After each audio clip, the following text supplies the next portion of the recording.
Hi guys, I am Lucas Reed. I am the second generation head winemaker at Javelina Leap Vineyard and Winery up here in the Verde Valley, Arizona. We're about 10 miles outside of beautiful Sedona, Arizona. And we're in the heart of wine country up here. We're just here to talk wine, talk vines, talk vino, drink some vino. And do that thing.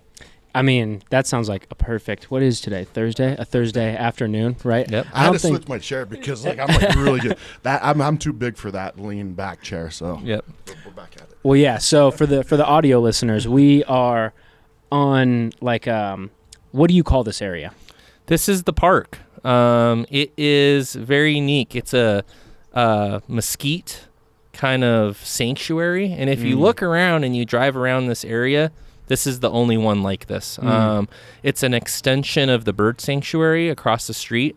A lot of people don't know that there's a huge bird community up here, and I mean, we have blue herrings, tangers, orioles, cardinal, everything across the street.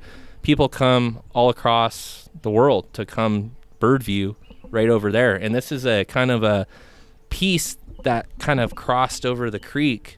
And it's just really a really special, cool place. Literally cool. Yeah, it is. Because we're in a canopy right now. I think it's one of the things that my parents, Rod and Cynthia, fell in love with when they saw this property here on House Mountain. We're on the slope of an extinct volcano, shield volcano. They loved this place, that and the water. You go below us, and basically there's a huge aquifer that outflows across into the Oak Creek at 1,000 gallons a minute. And then the Page Springs Fish Hatchery is right there. And they grow 87% of the trout for the entire state of Arizona. It's all done right across the street over there. Wow. So if you've not been to this area before, it's similar to the drive into Sedona, where it's kind of this winding road, and then you end up alongside a creek. This isn't the same. Is this the same creek that runs from Sedona, or something that shoots off of it? Okay. Yeah, it runs from that same creek that kind of goes up from Slide Rock. Same creek. And it's weird, too, because with Sedona, you get the red rocks and everything that gives it a very distinct look, whereas down here, when you're coming into town, it looks like there's going to be just more and more desert, and you come through to this riparian area where it's just so much green, obviously because of the vineyards and whatnot, but also the things growing off this creek here. Can you tell us a little bit more, kind of give more people an idea of what this creek means to this community? Oh, I mean, the water is life. It's literally everything. The Oak Creek I grew up on Oak Creek, swimming in there, searching for crawfish, fishing.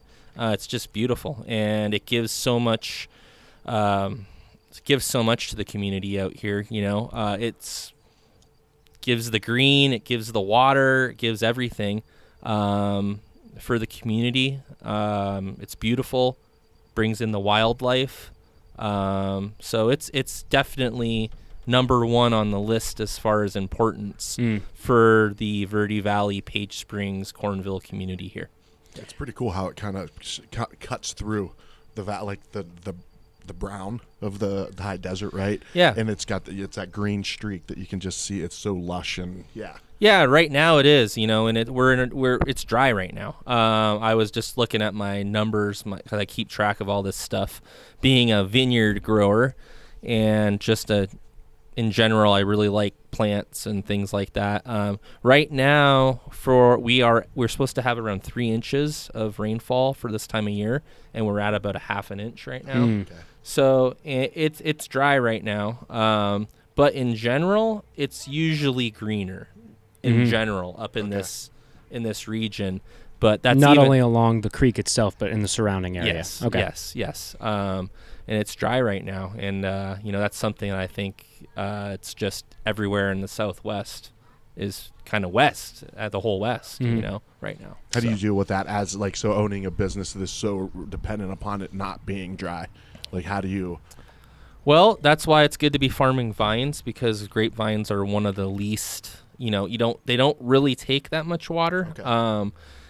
If we were growing vines to make fruit to eat, it would be a different story. But a lot of people don't realize that when you're growing these vines to make award-winning wine, which is what we make here at Javelina Leap Vineyards, you want these vines to constantly be on the edge of struggling and surviving. So Interesting. when the vines struggle to survive, that's when they produce the best fruit to make wine with. It's similar to I always like to compare it to like human beings, If you have somebody who's always just really been given everything their whole life, never had to struggle, right?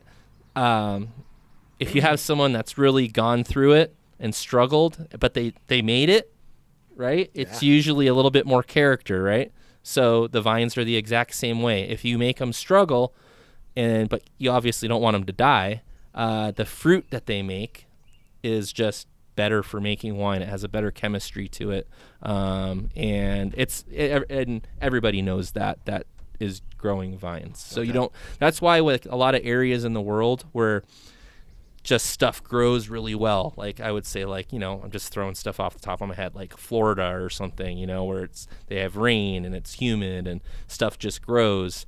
You don't see a lot of award-winning wine being grown there, grapes being grown there. Okay.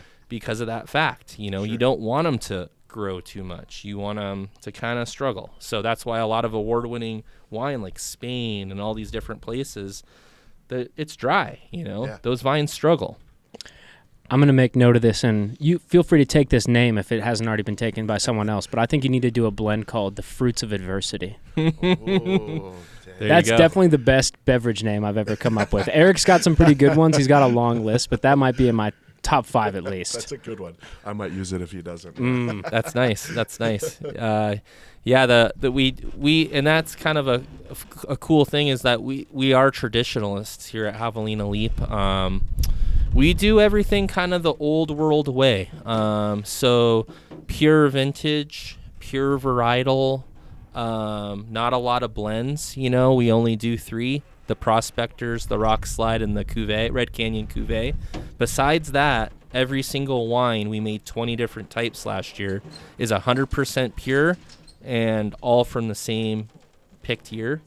So it's kind of a rarity these days because you can hide a lot of flaws and maybe make a better tasting wine by like blending things together because it covers up, shortcomings. Yeah. But what you lose is the true essence of what that true varietal of grapes is, like a Tempranillo, for example.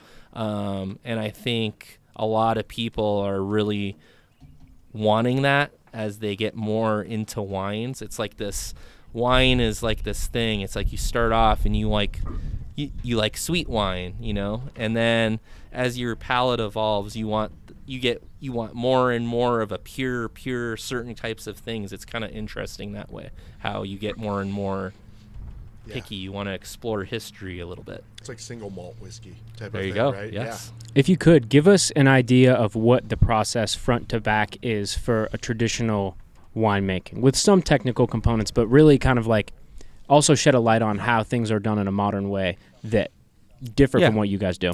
So, for me, I learned everything I know pretty much from my parents, Rod and Cynthia. My dad, Rod, was the original winemaker. And then about, 7 years into it, my mom started taking over. And my mom is a very talented woman. She's a world-class artist, been one her whole life.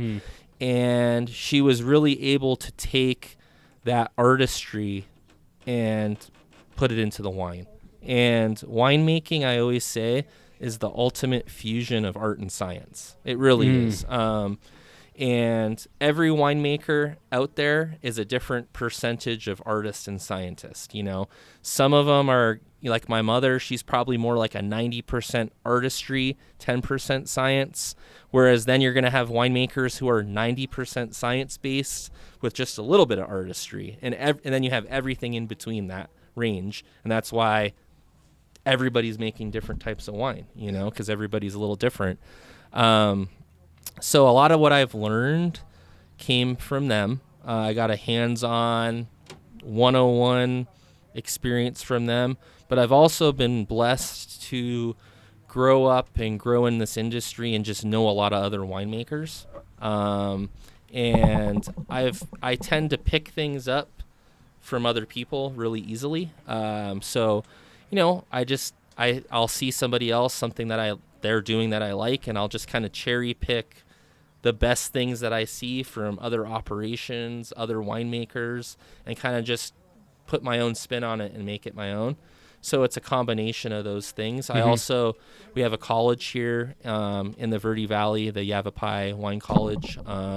So people that, can get formally trained the scientific, Napa Valley traditional way, how you make wine with science and all those different things here. And I work with a lot of those people too. So I get to pick up things that they've learned from the actual, school side of how to make wine. And you just kind of make it your own and blend it together. But kind of like you want to kind of know like what the winemaking process Yeah, is like so I here? guess let's start from like this. So you have different sections of your vineyard, right? How are the grapes separated? And we can kind of start from there with, the beginnings of those growth. Yeah, it's a great time because that's kind of where we're at right now. So it kind of starts off with the pruning. Pruning is a big thing. So we're coming out of winter, which is my favorite time of year because that's when I have the least amount of work to do. You get out of crush ends in around the middle of November. So we're just like, we're done. We made all the wine, it's all ready, all in barrels, and it's like the holidays. It's the best. So I pretty much don't do a lot from November really till about February. You start waking up from, I probably put on like 15, 20 pounds by then.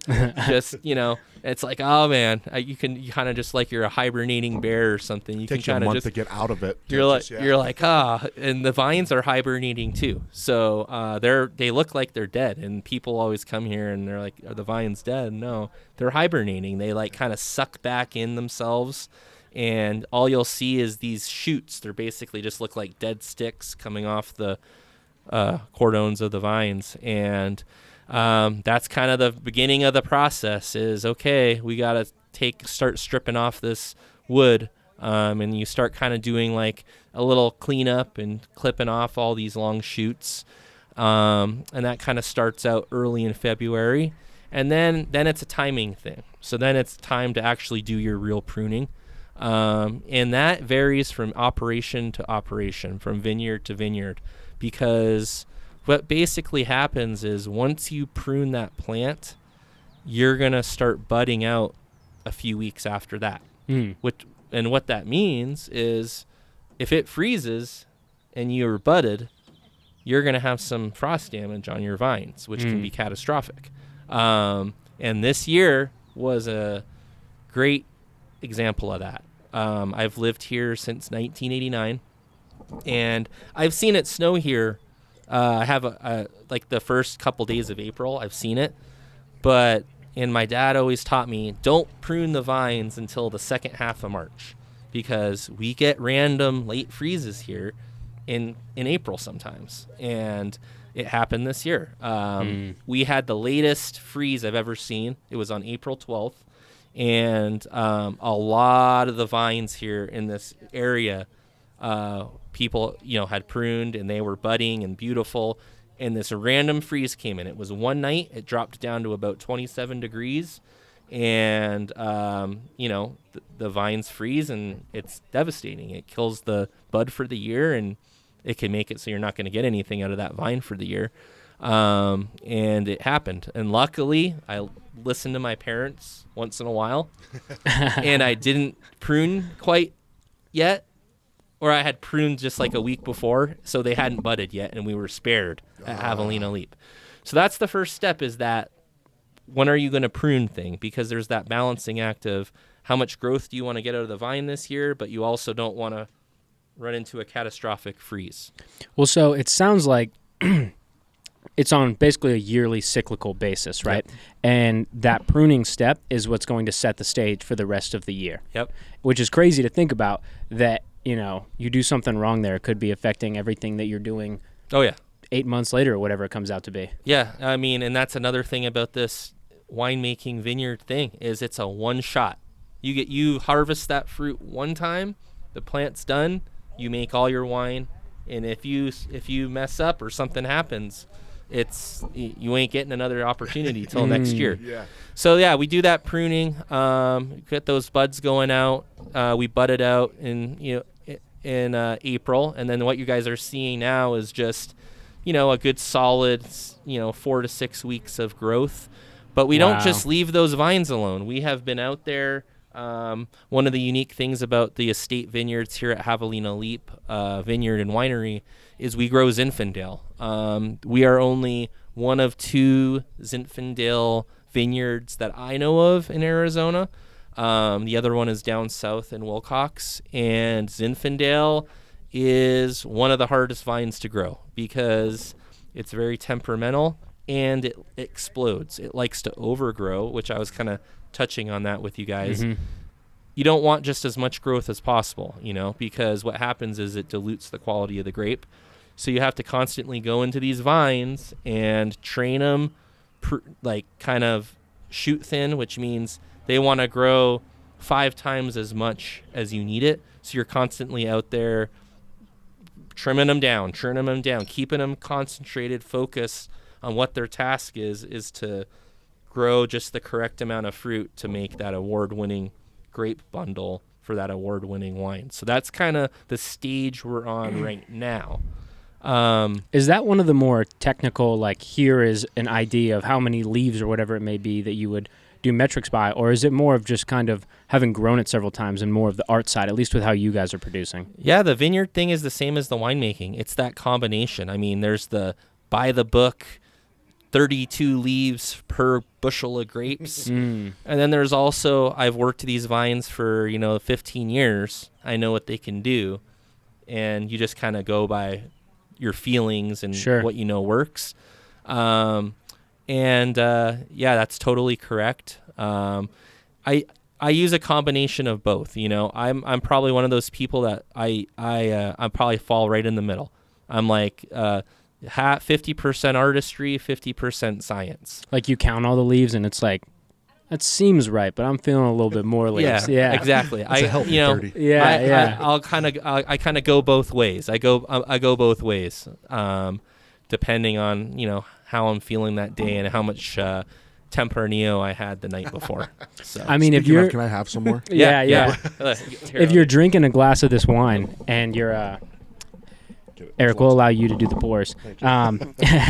If you're drinking this wine and you think about that component of whatever it is, 9 months before the bottle was even available. I'll take a little bit more. Yeah, this is fantastic. If you're thinking about you out here, counting the leaves and then trimming it a different way anyways because the vines and whatnot, can you, I can't personally imagine a cooler story to be playing in your head, especially with this visual right now as you're enjoying this product. So much goes into it that as much as I love beer, if you mess up a beer now, that's not going to affect you at all 9 months from now. Whereas with you can this, cover it up with something. You exactly, can throw some fruit in it or something.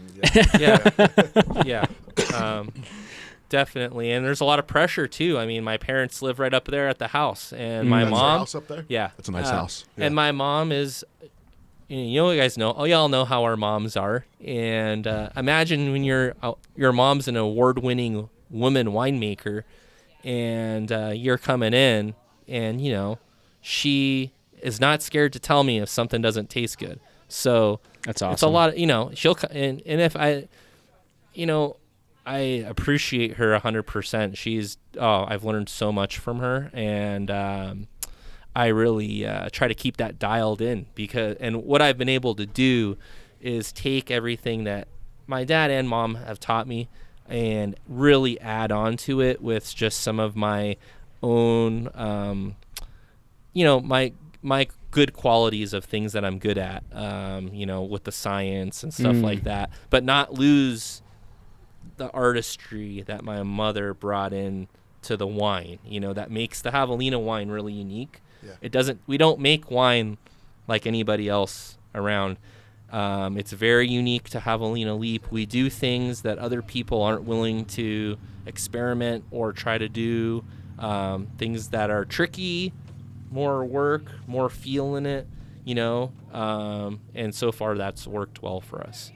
Well, so we could go all day on this for sure, but before we move on to the harvesting and the production of the wine itself, tell us a little bit about one of those things that you guys do that's different. Like, I believe you said it's called pumice over here. Yeah, I got a couple of them. One of them, everybody's into sustainability. Let's keep this planet alive and thriving. And what I really try to do here on the vineyard side of things is I want to put everything we take out back in, and it pays off.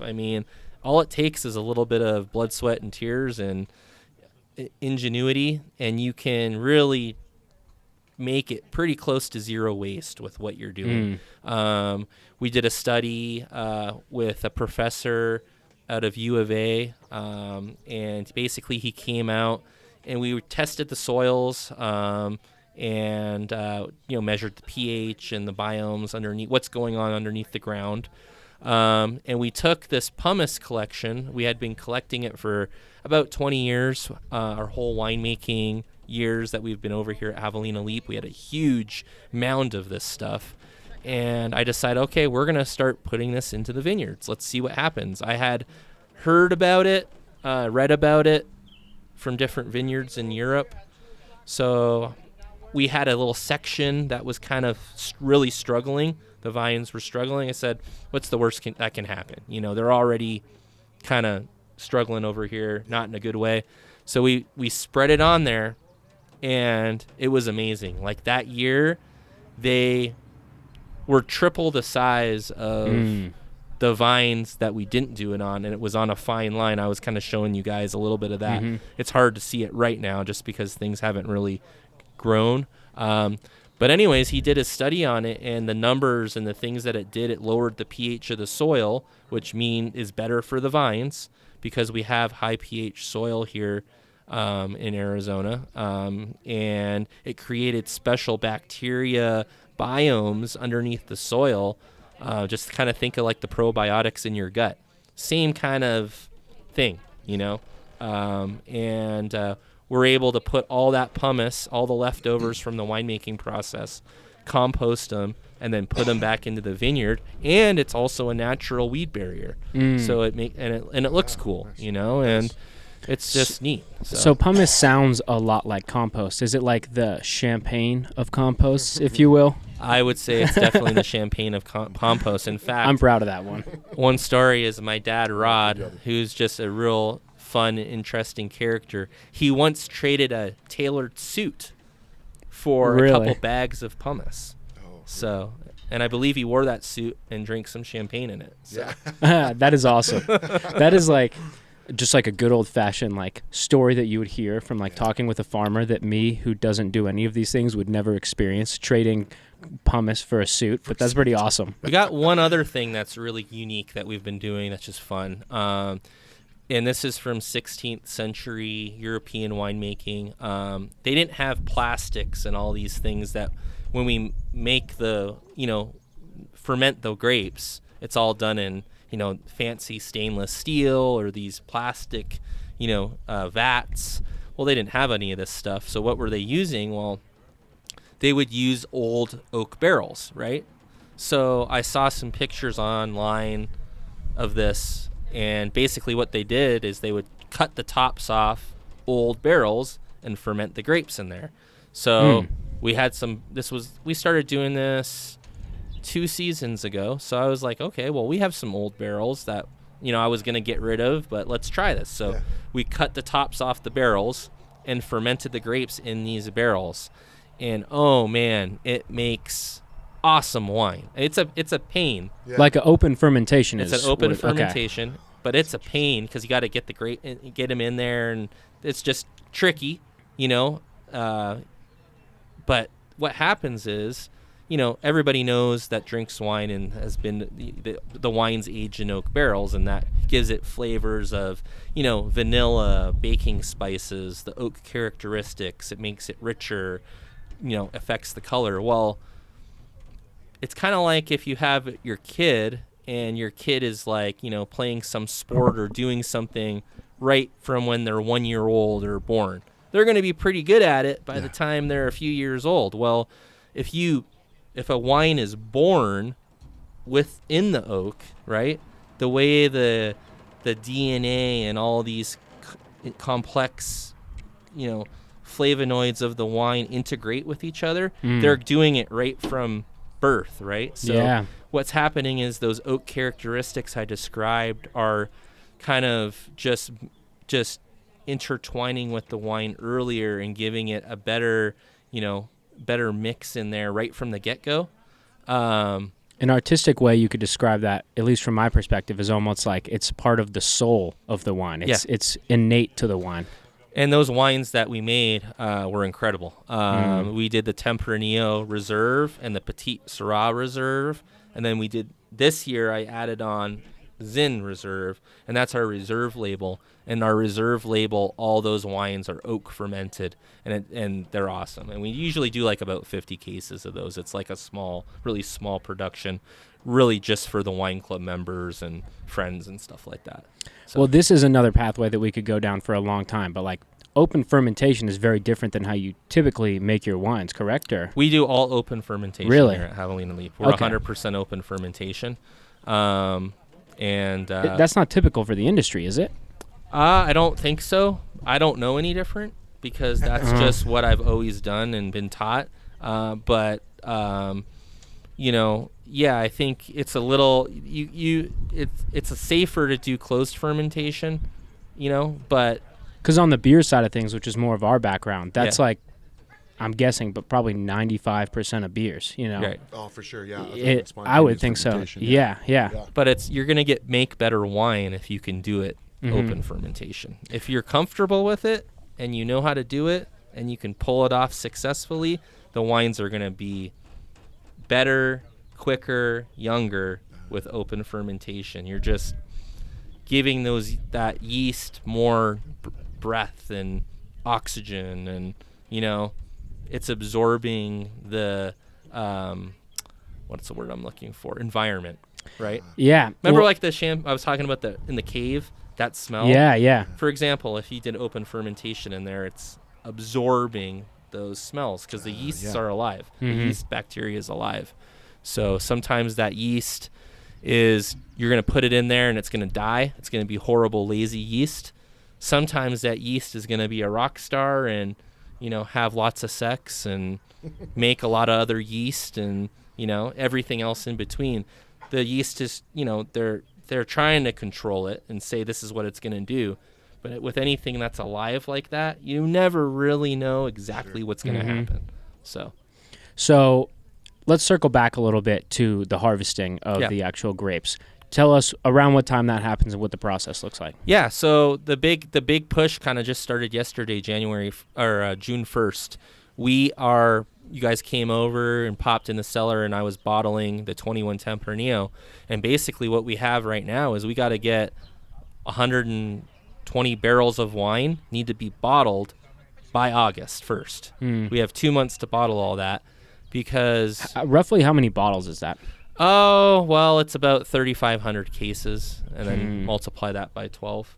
I don't know. Not a small number by any means. It's like 38,000 or something. Good God. 30 to 40,000. Wow. Yeah, it's a lot of bottles, and it's me and my two assistant winemakers, Tyler Hargrove and Danny Hannigan, and we do all the bottling, all the labeling ourselves. So my hand literally touches every bottle of wine. But we have to have that cellar emptied out by August 1st because that's when harvest is going to happen. And usually, the white grapes start to trickle in first in the first 2 weeks of August because they just are ripe earlier, followed by our estate fruit here on the property. This is estate Zinfandel. The last 2 years, it's been ready around August 8th or 9th. We'll see. It's looking like it's going to be a dry year. Dry year means the fruit's going to be ripe earlier. More rain we get, the later the harvest is. The less rain we get, the drier the grapes are, So the higher the sugar content is, the riper the fruit's It almost sounds counterintuitive at first, but the more Yeah. you think about it, it does make sense. Yeah. So, unless things really, which they can up here. I mean, we have monsoon season that's still to be seen what happens. I mean, we could get, just an insane amount of rain in a month. So, Which I figure can damage the plants as well. oh yeah, I like dry. Dry makes the best grapes for making award-winning wine because we like high sugar content in our grapes. It's called bricks. We like to shoot for 26 bricks, which is a little higher than most. Like the school, if you went to school, they like it to be like around 24. But we like to really kind of push it and get up to 26 because it makes unique, bigger wines, maybe a little higher alcohol, but That's another wine name right there, 26 Bricks. 26 bricks. Yeah, for sure. Is it bricks with an X? There's actually one of my buddies, I actually went to school with him. It's funny because we went to Red Rock in Sedona, and he was like 2 years ahead of me. So he was a senior when I was a freshman. His name's Corey Turnbull. He's at Page Springs, their head winemaker. And he's doing a new tasting room, and I believe it's called something with bricks. It's called Bricks. There's something. Bricks up in Flagstaff as well. Yeah, it's like a tasting Fine room. dining restaurant as well. Yeah. Check them out in the next issue of Taste of AZ magazine. That's right. Yeah. They're very good spot. But yeah, so we try So to what get is that it like sugar to up. pull the fruit off the vines? It's exciting, we do tests up there, so that's when a science. And again, this is something you can just kind of wing it. I like to do tests on the bricks. I like to know exactly what the sugars are, and I'll go up there and take samples from all around the property, all around the vineyards, and look at what the sugar content is. But you can't just go off of that because you have to look at what do the grapes look like? Are they healthy? Are they rotting? Can they survive another week on the vine? You're not always going to get 26 what you want because so say we're dry, we get into, let's say the grapes are almost ready. It's like mid-July. Okay, we're almost there. They've already started veraison, which means they're going from green to their purple color or black color. And then all of a sudden the rain starts, and it starts raining every afternoon. We're getting hit with rain. Well, you're going to get a lot of humidity.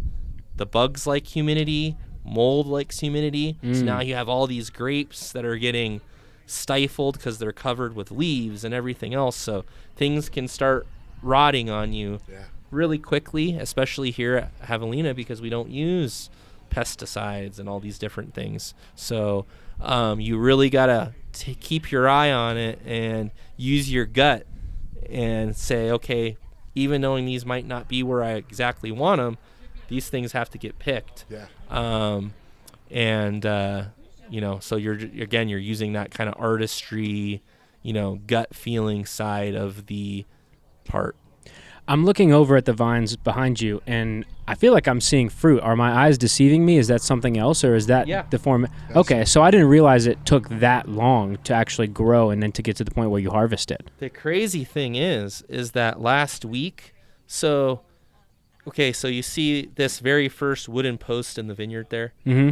Right next to it where the iron T-post is, Yes. you can see some flower on there, little tiny ones, right? If you look a little more over, now you're seeing big ones, right? Last week,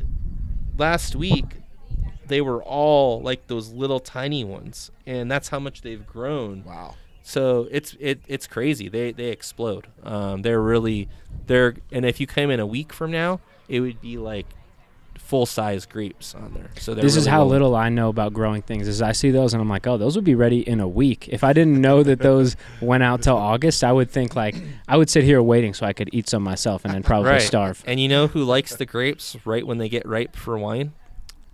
Birds. All the birds, right? Oh, and that was a good guess. what do we have across the street? A huge bird. Sure. Yeah. Kind of spot. So that that's kind of one thing we have to do, which is an extreme amount of work, is we have to net all these vines because the birds will just come in here and they Clean house. they clean house. They will pick it clean. So And we probably in only a day too. Yeah, it happens pretty quickly. Wow. So I like to make sure we get the nets up first. That way they go over to the other vineyards. But it's a lot of work. It's a lot of work. You have to get up there and net all these vineyards, and then you got to take it down and when you're done harvesting. So that's another part. I mean, this is farming. This is, it's the ultimate refinement from farming, which is wine. And if you want to take it a step further, the champagne or sparkling. But it's straight up get your fingernails dirty, bust your butt, in 100-degree farming, Well, it's crazy, too, because we've commented a couple times about how you touch every bottle, but you really touch it multiple times. Oh, yeah. Like several times over. Yep. Here at Javelina Leap, it's a small operation. I mean, the winemaking team does all the vineyard work. That's kind of a rarity that I don't really know any other. So typically it's two different groups. Oh, yeah, yeah. I mean, it's because taking care of vineyards is major work. Mm-hmm. So for us to be able to do both with our team of us 3 to 4 people, where we're making all the wine, but we're also taking care of all the vineyards, including the weed whipping, everything. Yeah. That's pretty unique, but it's also awesome because we really get the feeling of the grapes. It's one thing when you just get a load of grapes and, and you haven't had to grow them or whatever, but when you actually grew the grapes, it's fun. It's a fun kind of feeling to see all that work come to fruition. I would say it makes more sense for it to be 2 separate businesses because I imagine it is oftentimes even physically painful doing all of the work that you have to do to manage the vineyard side of it. And then, producing wine, I figure, is not just light work by any means. No, but we make it fun. Yeah. Because we always have a lot of wine around. Yeah. It takes a lot of beer to make wine. So, we try to keep it fun. And, that is a challenge, though. And I'm not going to lie. I mean, living here, making a wine, around alcohol every day, you gotta keep those things in check because it can be a lot of fun over here. A lot of fun. Too much fun. Yeah. Well, and I think part of it as well, as far as what makes you guys special and maybe fuels the way that you guys do what you're doing, is that being that it is a multi-generational family business, it almost transcends just the simple act of growing and producing wine. It is now a family tradition that almost, I would think, instills an extra amount of passion and love into the craft that you guys are doing. Yeah, there's definitely a lot of passion there, a ton of passion, a lot of pride, just passing the torch on, carrying that torch. It's awesome bringing wine, especially to my mom, and, having her taste it. I used to be so nervous because it's such big shoes to fill, to come and bring your mother wine when she's won all these awards and everything, and trying to come in and, taste my wine. I hope she. Luckily, I've been able to do a good job and please them, and they're super happy. I know they sing my praises. Maybe not as much to me always, but I always hear it from other people, that they're all your parents, they're really proud and happy and stuff like that. And they tell me once in a while. So just enough, though. But that was the reason I actually started making the sparkling, the traditional method sparkling, was because my mom loves champagne. I mean, that's her favorite thing. They always wanted to do it. They always had a dream to do it. Just couldn't quite get it together. And last year I was like, you know what? I'm going to do it. I'm going to do it. And when I started it, man, I was like, I don't know if I can do this. Like, I got kind of like that first third of the way in, and I was like, I don't know if I don't know if I'm going to be able to do this. This is wild. Like what? Just the I was talking about it earlier, like the specific variable you have to stay in, how sensitive the yeast is, and just all these little steps that you don't do in winemaking. Like winemaking is hard on its own, but like I was saying, like the very first step to making traditional method sparkling / champagne is to make an amazing wine. And then there's these steps and everything that you have to do, and then the riddling and the coming in every 6 hours, turning the bottles and freezing the yeast plug, disgorging it. I mean, this is all stuff that I never saw anybody do those things. I did have a really good mentor that was helping teaching me, but it was crazy. And that first time that I gave her the champagne, right? Because she's like in the her thing. Yeah, and she was like, and she said, I was so relieved. She was like, this is one of the best champagnes I've ever had in my life. Wow. And I was like, that's awesome. And that was a huge moment. Actually made me really feel like I think maybe I know what I'm doing a little bit. You know what I mean? So, because this winemaking thing, it's like you're learning new stuff all the time. You're always running into challenges. You never want to sit there. You're never like, oh, I know it all. I'm good. Like, you don't want to be like that, because that's when you'll get hit with some kind of haymaker. Some kind of crazy thing will happen. Always the ones you don't see coming, they say, right? Yes, Absolutely. sir. Yes, sir. So let's roll it back a little bit, because you were talking about the extremely technical. I think you said it was the pinnacle of technical beverage production, being the champagne that you guys are doing. I want to bring it back to once you remove, and I think you handpick the grapes from these vines. Talk to me now a little bit about the process to actually produce a wine that would then become, that first step of the champagne that you guys are doing. All right. I'm gonna. So now, okay, we have bottled. That cellar is clear. Those grapes are harvesting. We're picking them off, and we bring them on down. And how long does the harvest take? It happens a few different times. Mm-hmm. Like we'll have probably 3 harvests. And a harvest, I mean, like it's one day. So we'll get out there, while it's still dark outside almost, be ready to go, because we want to be out of there by 11 o'clock, because you don't want to be out there picking. It's not good for the fruit. But we'll do multiple harvests. Mm-hmm. We don't pick it all on just one day, because if you try to get everything at one time, some of the fruit's not ready, some's rotten. Okay. So what we'll do is we'll do a couple, but it's like a early morning day, and we'll go out there and pick them all off, and I have a small little SEAL team, elite pickers. That's exactly what I imagined, actually, is like paratroopers getting ready to jump out of a plane. Because you do not want just anybody out there picking fruit, because it's not as easy as you think. It's really actually difficult, because all the fruit looks beautiful, but we are only looking for certain things, and it's really hard to teach people. It takes a couple years, you know. So we have our little squad, and we go out there and we just pick the grapes, bring them on down. We'll bring them on down here to the crush pad, unload them with the forklift. We get them into the cellar as quick as possible, get those grapes cooled down. I usually use some dry ice. It puts off, carbon dioxide, which is great.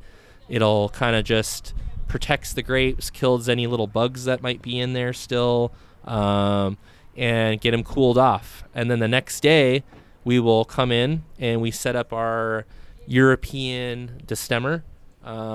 It's from Italy, and it's about 25 years old. And we set that up, and what it does is basically you take the full cluster fruit and you dump it in the top with a hopper up the top. We set up scaffolding, so it's like one story. And we'll lift the forklift up a certain way, and we shovel it in to the hopper by shovel and rake by hand. Just put fruit on the vine. The full cluster fruit, yep. And what it does is it is designed in a very specific way where the spindle inside strips the pure berry from the stem and leaf. So the stem and leaf will come out a shoot, the pure berry will drop down below, and you can adjust it how mashed up you want it to be, depending on what how mashed the berries are. Yeah. Okay. So if you want it, that's all a winemaking feel thing, depending on what you're trying to do. And then you have one of those white vats. You see one right there. Yep. That's 130 gallons. So you'll have. So here's a little number. Say you have 2,000 pounds of fruit. once you destem it, it's 10%. So that 2,000 pounds becomes 200 gallons of must. That vat is 130 gallons. So you take that in, and now you got your mashed up grapes, and you're ready to go.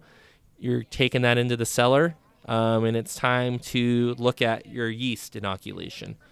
So real quick, so that machine strips the stems and the leaves and smashes the grapes for you. Yeah. In the place of bare feet. Yes. Like in the yes. cartoons. Oh. And that is the only liquid that you're dealing with throughout the process, right? There's no added water or anything. Oh, no. We don't add any water to anything. We're like purists, over here. But there is some wineries do because it can help get your science numbers where they need to be, pH, sugar, all those different things. Well, in distilling, that is like integral to the process. Yeah. So. Yep. We'll have our must. That's what it's called, must, and put it in there. And then, in winemaking, there's about 300 plus types of yeast. Every yeast does different things, adds different flavors, smells to the wine, and you got to pick what you want to use, and I have luckily inherited my mother's book of notes, and she's experimented a lot. There's a lot of experimentation that goes on because you can only do so much experimenting every year, right? Mm-hmm. Yeah. So we have some tried and true ones. I've done some of my own experimentation, and you got to pick what yeast you're going to use, and a lot of it can do with what the fruit was doing that year, what type of grapes are they, what's the condition of the fruit, is it healthy, is it not, is it, what kind of growing year is it, and then you inoculate it, which is basically you start growing this yeast culture, you put it in the grapes, and then the yeast is in there with the must. You have a yeast molecule, eats a sugar molecule, and excretes an alcohol molecule. The longer that process goes on, the lower and the lower the sugar gets till eventually it reaches zero, and the higher the alcohol gets. Here at Javelina Leap Estate Vineyard and Winery, everything is done to 0% residual sugar, bone dry. So there's no residual sugar in any wine we've ever made or ever will make. That's kind of our tradition here. And these are the things you're testing for. Yes. So you're testing it's still called bricks. It's the bricks of the must. So we're punching down this must every 4 to 6 hours. So this goes on each batch. So say, just hypothetical, okay, we got a batch of Cabernet coming in from Skull Valley, Arizona. Okay, so we have 10 of these vats here filled with must. They're all inoculated. So they start bubbling. Have you ever been into the winery where it's fermenting? Not a winery, but breweries. Yeah. Yeah. You open that door, it punches you in the face. I mean, it'll kill you. Yeah. I mean, it'll kill you. So I think no that's joke. a different level because, beer is just usually in a bucket. Oh yeah. And you can just see that, but that would be something. The carbon dioxide fills up. Yeah. I mean, you have to open up those doors in that room where I was bottling, and every 6 hours, someone has to come in there and physically punch down and mix all those vats of grapes, because what happens is you get a cap where all the skins and seeds start to break apart from the fruit, and there's liquid down below, and it traps all the heat and gas in there from the yeast doing their thing. Well, if they get too hot, they die. Kills the yeast. Yeah. So you have to break that up, release it all. You're doing it at 6 a.m., noon, 6 p.m., midnight. This starts in August and goes through November 15th. Dang. So it's a labor it's intensive. rugged. Yeah. And so that moment that you're going and pushing it down, that's what's making it an open fermentation technically, but it's also allowing you to not only extract the flavors of the outside world and whatnot, but also it's, I would figure, kind of extracting more and more of the flavor from the grape skin and things like that as well. Is that correct? And it's absorbing characteristics from the environment you're putting it in. Mm-hmm. So we do music in there. There's always music going on. Nice. Because, again, yeast are alive, right? So they like to. There's studies on this. The good vibrations. Yep, it's a real thing. So it's a real thing. The yeast do well with music. You're really like affirming it's a real thing. I feel like people have gone back and forth with you on this, and you're like, no, trust me. There's people have studied it, and like it makes the yeast act certain ways. There's like an ancient Viking brewing thing where they do like this chant at the in the cool ship or whatever it is. Have you seen, this is a totally weird tangent, and we'll get back to what you were saying before, but have you seen when they'll take like a liquid and turn it at a certain vibration on a speaker, and it makes all these different fractal patterns? It's pretty crazy. They can do it with like dripping running water too, where it kind of drips to the beat. Sure. Oh yeah, as you were saying, we'll do different types of music. House music. Put some trap in there. I think I feel collaboration coming on with us. Yeah, we can. I like where this is going. Yeah, for sure. So yeah, and then what happens now? Every batch takes about 10 days to reach 0% residual sugar. There's always a little bit of give and take there. Meaning like a 10-day fermentation period. Yeah. Okay. So each batch, I mean a type of grape. So then we fermented this Cabernet from Skull Valley down to 0% residual sugar. It's done. Winemaker says it's ready. And then we press it. And that was that huge stainless steel machine that was on your left, right there in front of you, as soon as you opened the door to the cellar. Mm-hmm. And that is a German wine press. It's from Germany. And basically, we open that guy up, and we get to the fermented fruit, the must, in that machine. It has a big balloon inside. It's called a bladder. And basically it fills up with compressed air. It pushes the fermented fruit against that perfectly engineered German wine screen. And we use the most natural collection technique in modern winemaking. It's called free run drip. So the pure wine is then separated by the bladder balloon expanding and pressing the grapes against that screen, and it drips down into the collection pan using gravity, and then from there we pump it out and put it into the barrel. Wow. Yeah. Where it ages till June 1st. Yeah. We start bottling it. So about a little bit less than a year of aging. Yeah, because we sell out of everything every year. Mm-hmm. So we're on a 1-year cycle. Everything has to be in the bottle, labeled, ready to go, and then it's sold. We are replenishing every year. Which at a larger scale, I assume people would produce more than 1 year, and that's how you get older vintages. Exactly. Yep. Or saving it, like buying it at the year it comes out and holding it and not opening it for a while. Okay. Right. So once you get it bottled, where can people find your wines? And describe a little bit more of the actual experience of visiting where we are and consuming some of the wines that you're producing. This place is awesome. Yeah. Thanks. You can only buy the wine here at Javelina Leap Vineyard and Winery in Cornville, Arizona. Again, we're 10 minutes outside of Sedona, and 10 minutes from Old Town Cottonwood, and an hour and a half out of Phoenix. And you can't go to the store and buy this wine. You have to come here. Not even online? You can buy it online. Yes, you can buy it online. We do have a website, JavelinaLeapWinery.com. That's Javelina with a J. And you can buy it on there. We don't ship in the summer, though, so we only because it wrecks the wine if you ship it in the hot weather. But you can only get it here at the vineyard. And what you're going to experience when you come to Javelina Leap Estate Vineyard and Winery is a traditional, award-winning, true family vineyard and winery. It's rustic. It's fun. It's something about just sitting here that makes you feel like you're back in the old world, back in Spain or maybe the Mediterranean. I think you were saying, oh man, this feels like I'm in the Mediterranean or something.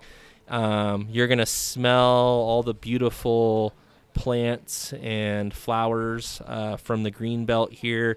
You're going to see some unique birds and things, and you're going to try some award-winning wines and probably meet one of the friendly winemakers and see some winemaking going on. I mean, it all happens right up in that crush pad right there. I mean, we go and we're open and we're making wine. So if you venture up here, from August 1st through November, you're going to see some winemaking going on, and you're just going to have a fun unique experience here at Javelina Leap. Yeah, well, as soon as we rolled onto the property, I was blown away. I mean, it just looks like you're going to have a good time when you're here. Yeah. And sitting here with a nice bottle of Topo Chico to refresh me as we drink this Tempranillo with this breeze blowing and the greenery. I mean, it's like there's not too many places in Arizona that you can experience something like this with this vibe. Thanks. Yeah, and it's cool up here, and we're like 15, 20 degrees cooler, so we're feeling good. It's nice meeting you guys. Yeah, it was such a pleasure. Now, real quick, because food is my specialty as far as consumption. You guys have food here, too. So there's a bistro. Yeah, we have an award-winning bistro. We specialize in flatbread pizzas, charcuteries. Those are kind of like our staples. We also make our own chocolate ganache from scratch. So we have our own house-made chocolate truffles, which are amazing. Things like that. Nice. And so the actual dining room itself is not a small space, but compared to the property itself is, a smaller piece. Can people get that food down here in the park, or is that just up there? Yeah, it's all free range. You can eat in the park, eat on the crush pad, in the bistro restaurant, which is called the Arizona Room. So yeah, you get your stuff, and it's fun if you're on like a date or something, or you can get your wine and we give it to you in a way so you can bring your whole tasting flight and food and find a nice little nook somewhere to kind of chill out. And people bring their kids. It's very kids friendly. Kids can kind of run around in the park. There's some games down here, and the parents can hopefully get a little break to get a couple glasses of wine in. Yeah. So. Are the foods that you choose specifically catered to the wines that you're producing? Yeah, all the wines go really good with all the different foods that we have. We have an Anguille Montoya pizza. So if you ever seen The Princess Bride, right? You all know who Anguille Montoya is. Yeah. It's like very Spanish style meats. Yeah, and that's nuts awesome. and stuff like that. We have like a caprese. We have just like kind of like your traditional pepperoni, but it's like fancy. It has some really nice pepperoni and meats and salamis on there. So all kinds of fun things. And we do private events too. We do a lot of corporate parties where you can have your group come in. I can give them the unexpected history of Arizona wine. They do a tasting flight, do a tour. I do private tours and talk about some of the stuff that we talked about today, and people can see it on their own. They get to try wine out of the barrel. So when you do a private tour here at Javelina, one of the things is we try wine right out of the barrel, which is always fun. So, yeah, I've only had whiskey out of the barrel before. I've never had beer out of the barrel or wine out of the barrel, but it feels like you're like almost trapping a moment in history because, the wine is not yet finished, I believe. Maybe, are you doing it like straight out of the bottle, or is it still aging beyond that point? No, it's straight in the barrel. Straight out of the barrel, meaning like what I meant to say is like, are the wines that they're tasting out of the barrel, are they at stages of aging, or are they ready to go into a bottle? It just depends when the tour is. Sure. If it's in December, that wine was just put in there. If it's right now, it's right about to be bottled. So yeah, well, and that's what I mean about capturing a moment of that wine, right? It's so cool because it's such an evolving thing, especially when you're able to see the grapes as they are now, just tiny little green clusters that are much farther away from being ready than I first anticipated. And it's cool to see the way that wine evolved more than really any other food and beverage product that I can think of. Yeah, totally. The wine evolves from the minute. One of the funnest things about being a winemaker is that you're trying the wine. I love trying it when it's dripping out of the press. That's literally day zero. it's born. It just got born. It's dripping out of the press, and it's exciting because you're getting, usually you can tell if it's kind of like if you're a parent and you have your kids and you're like, that kid, he's got something a little special. Yeah. He's and you're just comparing it to the peers in there because you're like, this one's going to be special, know? And you get to try that stuff, and it's cool because nobody else in the world, unless you're a winemaker, is trying wine like when it's that young. You know what I mean? Yeah. So it's a really cool thing. and it tastes completely different. I love fresh wine. Like, I'm not a big aged wine, like drink wine. That I'm all about, like, what's the new thing? What's the newest new thing that I haven't tasted yet, or that's fresh on the block, or whatever. Not all wines are barrel aged, are they? Or are all wines barrel aged? No, they're not all barrel aged, and I would say there's that myth of the older the wine bottle, the year on the bottle, the older the vintage, the better the wine is. That's a total myth. I mean, only specific types of wine are made to be aged like that. So, and the reason I ask is because essentially with the wines that aren't being aged, the moment it comes off that press is the first moment that you are tasting the final product. Is that correct? Yeah. Oh, yeah. And our wines are made here at Javelina Leap to be, they're ready to go as soon as they're bottled. I mean, that's just the type of, we're making fresh, exciting, wine that's ready to be drank right away. But it will age up to 20 years too, if you have that type of willpower, which I clearly don't. I do not. I mean, you see, my glass has been empty for quite a while.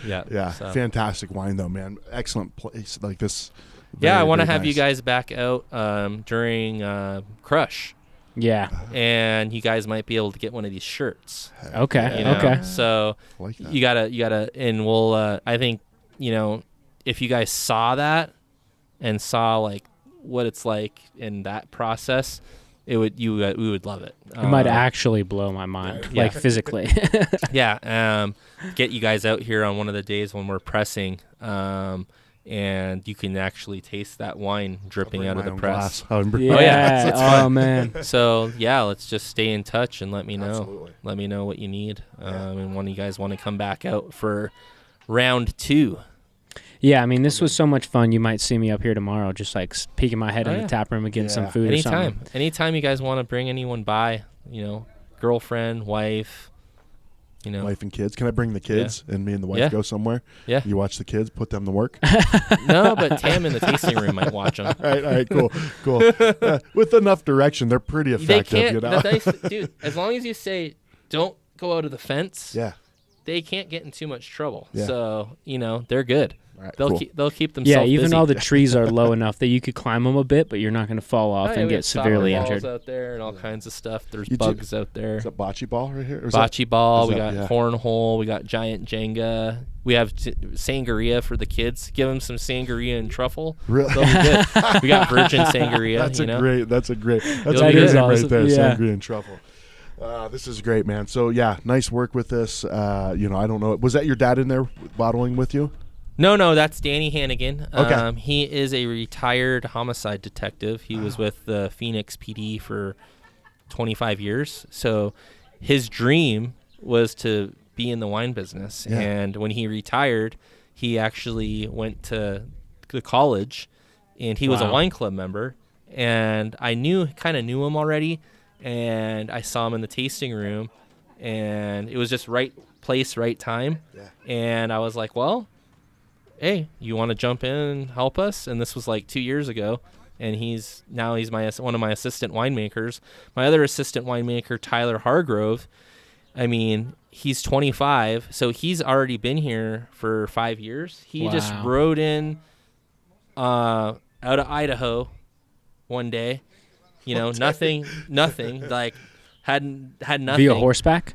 Pretty much, yeah. And he just showed up here looking, he got started out in the kitchen as like a busser, and now he's assistant winemaker, and he's 25 years old. He's an assistant winemaker at a winery. Yeah, award-winning winery. Making award-winning winery, and he's just loving life. I mean, he's, so, and all the ladies love him, and he's actually getting married right here in November once Crush is over. Wow. Which is where you got married. Yeah, where I got married. So we're doing good so far. Yeah. Well, I don't know what more can be said, at least on this podcast alone, right? Come out here, get married, let your kids run around, give them virgin sangria, whatever you got to do. Get up here, because this place is incredible. Absolutely. And there's so much more to do in this area as well that goes beyond this. So it's awesome to see, the area of the mountain that you guys have carved out for yourselves and the incredible things you're doing with it. And we appreciate you taking some time out of your busy schedule to share it with our Taste of AZ podcast listeners. Thanks, guys. There you go. Right, right. It's perfect. Less is more. Right. Awesome. Yeah. Thanks, man. Yep. Cheers. Yeah, cheers.